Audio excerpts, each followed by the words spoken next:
Capítulo 41.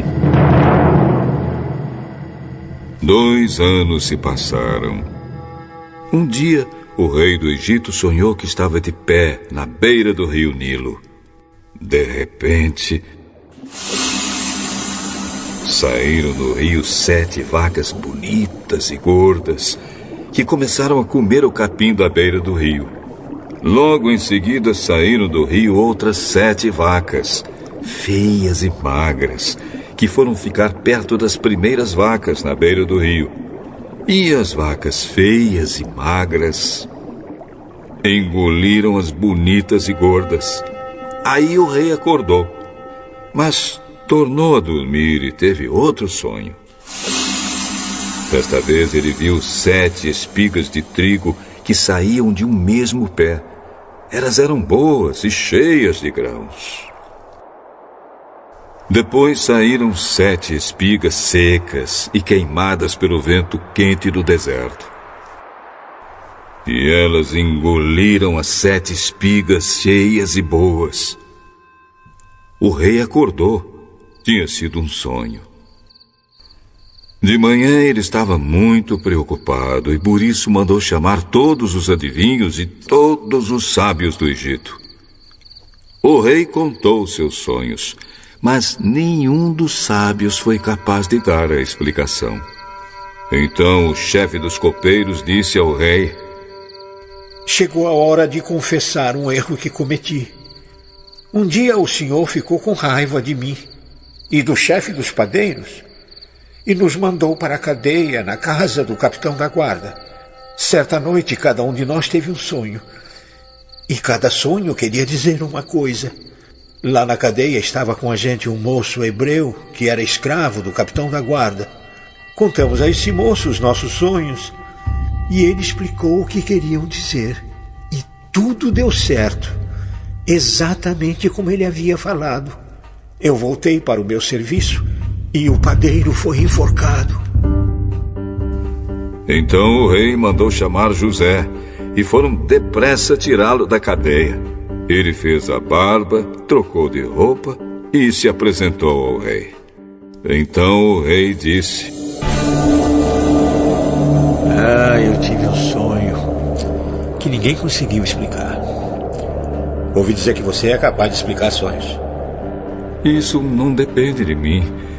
É Deus quem vai dar uma resposta para o bem do senhor, ó rei. Sonhei que estava de pé na beira do rio Nilo. De repente saíram do rio 7 vacas bonitas e gordas que começaram a comer o capim da beira do rio. Depois saíram do rio outras 7 vacas, mas estas eram feias e magras. Ora, em toda a minha vida eu nunca vi no Egito vacas tão feias como aquelas. E as vacas feias e magras engoliram as bonitas e gordas. Mas nem dava para notar isso, pois elas continuavam tão feias como antes. Então eu acordei. Depois tive outro sonho. Eu vi 7 espigas de trigo boas e cheias de grãos, as quais saíam de um mesmo pé. Depois saíram 7 espigas secas e queimadas pelo vento quente do deserto. E elas engoliram as 7 espigas cheias e boas. E eu contei os sonhos aos adivinhos, mas nenhum deles foi capaz de explicá-los.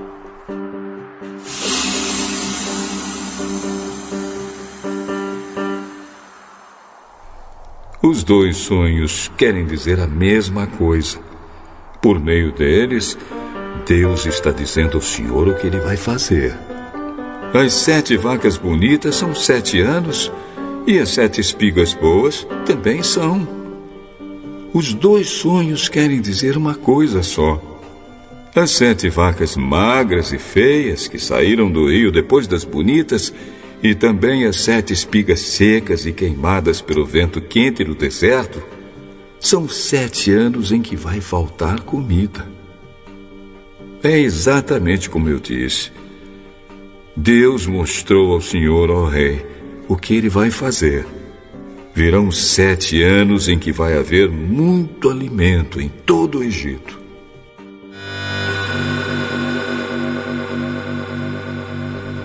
Depois virão 7 anos de fome.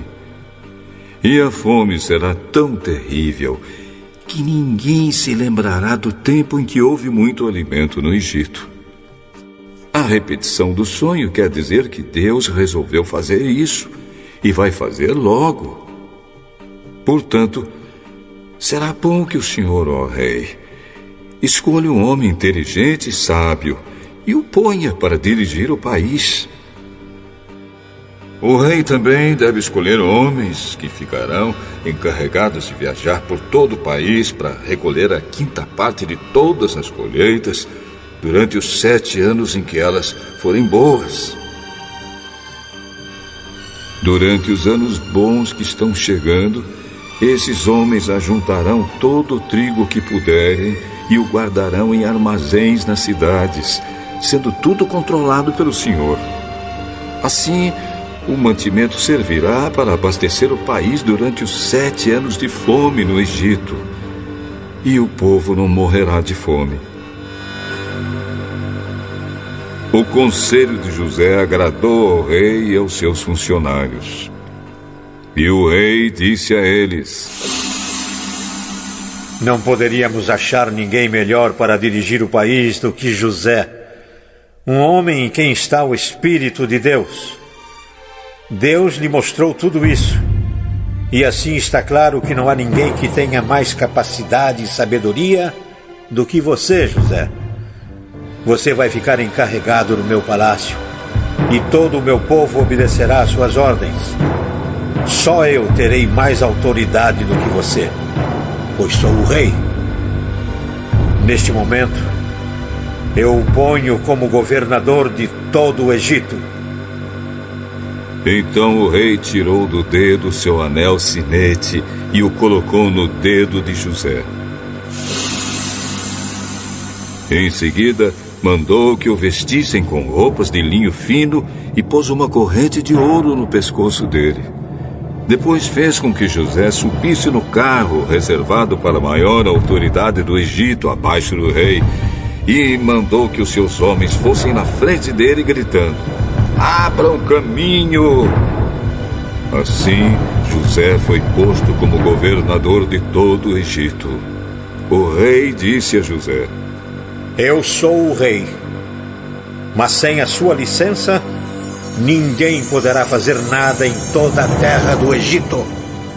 O rei pôs em José o nome de Zafenate-Paneia e lhe deu como esposa Azenate, filha de Potífera, que era sacerdote da cidade de Heliópolis. José tinha 30 anos quando entrou para o serviço do rei do Egito. Ele saiu da presença do rei e viajou por todo o Egito. Durante os 7 anos de fartura, a terra produziu cereais em grande quantidade. E José ajuntou todos os cereais e os guardou em armazéns nas cidades, ficando em cada cidade os cereais colhidos nos campos vizinhos. José ajuntou tanto mantimento que desistiu de pesar, pois não dava mais. Parecia a areia da praia do mar. Antes de começarem os anos de fome, José teve 2 filhos com sua mulher, Azenate. Pôs no primeiro o nome de Manassés e explicou assim: Deus me fez esquecer todos os meus sofrimentos e toda a família do meu pai. No segundo filho, pôs o nome de Efraim e disse: Deus me deu filhos no país onde tenho sofrido. Então acabaram-se os 7 anos de fartura no Egito. E, como José tinha dito, começaram os 7 anos de fome. Nos outros países o povo passava fome, mas em todo o Egito havia o que comer. Quando os egípcios começaram a passar fome, foram pedir alimentos ao rei. Vão falar com José e façam o que ele disser.